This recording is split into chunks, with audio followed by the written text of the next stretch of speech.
Kecelakaan tunggal ini terjadi diduga akibat sopir mengantuk yang mengakibatkan mobil tangki pengangkut BBM jenis premium ini terbalik di Jalan Poros, Sulawesi, Kabupaten Maros.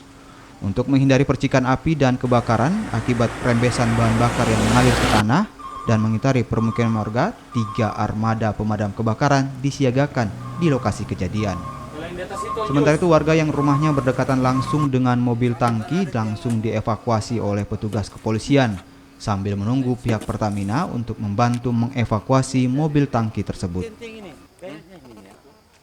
Ini kejadiannya adalah laka lantas tunggal kendaraan roda 10 itu Pertamina 16.000 liter bergerak dari arah Maros menuju ke Bone. Dan diperkirakan di TKP ini di Jalan Poros dan Timurung Bone itu sopir itu diperkirakan ngantuk sehingga oleng ke kanan.